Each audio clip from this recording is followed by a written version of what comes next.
Bonjour à tous et bienvenue sur BD & Co. Aujourd'hui, je vais poursuivre les séries courtes qui m'ont beaucoup plu et plus particulièrement les séries courtes dont j'avais découvert une liste que je ne connaissais pas et que j'ai découvert qui était super bien notée. Et il y en a une aujourd'hui que je vais vous présenter qui m'a beaucoup plu, qui est Templier. Alors, c'est une BD qui est éditée par Akileos et qui est scénarisée par Jordan Mechner. Personnellement, je ne le connaissais pas du tout, c'est un Américain. Et il a lancé cette série en 2014. Plus particulièrement, ça fait 2 tomes, mais c'est pas des tomes classiques franco-belges, on est sur du gros tome très généreux en pages, puisque là moi j'ai l'intégrale, et l'intégrale elle fait 474 pages. C'est vraiment, comme je le disais, très généreux, et surtout ce qui est assez impressionnant, c'est que sur ces 474 pages, on ne s'ennuie pas une minute, il y a vraiment de l'action dans tous les sens, des intrigues, des énigmes, etc. On est vraiment accroché pendant les 474 pages et c'est un petit peu difficile de prendre sa respiration quand on est vraiment plongé dedans. Ce que j'ai énormément aimé dans cette BD, c'est le côté historique que je ne connaissais pas du tout sur les Templiers. En fait, pour moi, les Templiers, c'est vrai que j'étais resté aux croisades, aux prises de Jérusalem, aux prises des différentes villes du Moyen-Orient, mais je m'étais arrêté ici. En fait. J'avais jamais pris le temps de comprendre pourquoi l'ordre avait disparu, qu'est-ce qu'ils étaient devenus, etc., etc. Et en fait, c'est ce que cherche à faire Jordan Mechner.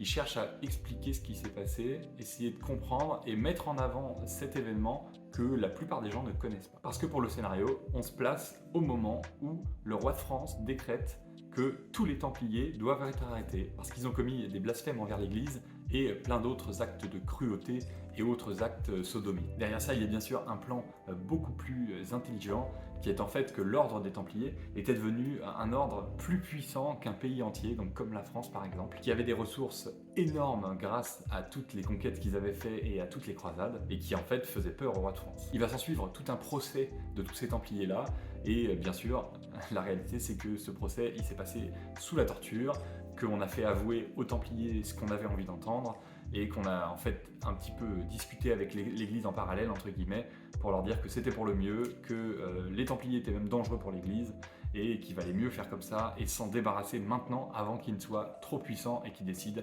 de conquérir tout simplement l'Europe. Dans cette BD plus précisément, on va suivre Martin, un des Templiers, qui va être arrêté et qui va réussir à s'enfuir, et enfin entreprendre une quête pour protéger l'or des Templiers. Parce que oui, un des gros sujets des Templiers, c'est que comme ils avaient vraiment amassé beaucoup de fortune, il y avait le trésor de Templiers caché quelque part, et donc ce Martin va essayer de découvrir où est-ce qu'il est caché, comment le sortir, et comment le sauver et le rapatrier à ses frères Templiers quelque part d'autre, peut-être par exemple en Angleterre, ou dans d'autres pays où les Templiers n'auraient par exemple pas été arrêtés. Comme Mechner s'appuie sur beaucoup de faits historiques, il a mis toute une bibliographie.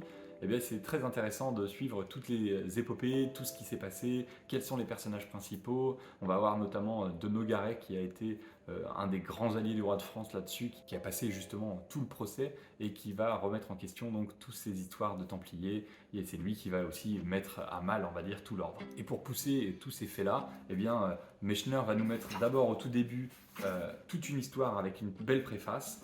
Et à la fin, pareil, une postface avec un épilogue, etc., où il explique d'autres choses sur l'histoire, sur comment il s'est basé, sur quels écrits, qu'est-ce qu'il remerciait, parce que dans les écrits, la plupart du temps, en fait, tout a été tourné dans la vision du roi de France, que c'était donc les méchants, mais il y a quelques personnes qui ont pris des écrits avec la réalité, la torture, etc., etc., et c'est là-dessus qu'il a pu poser, on va dire, son histoire. Par contre, au niveau du dessin, c'est bon, mais c'est pas un style que j'affectionne particulièrement. C'est pas hyper détaillé, mais ça se lit vraiment très bien.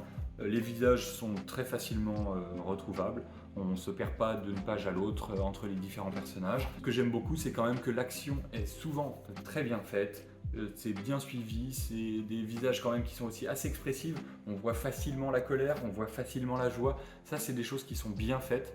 Après, c'est pas hyper détaillé, comme je le disais. C'est pas des BD artistiques dans le sens où on va avoir le dessin qui va être waouh et le scénario moyen. Là, c'est un scénario incroyable et une BD avec un dessin moyen, je dirais, mais qui se lit vraiment bien.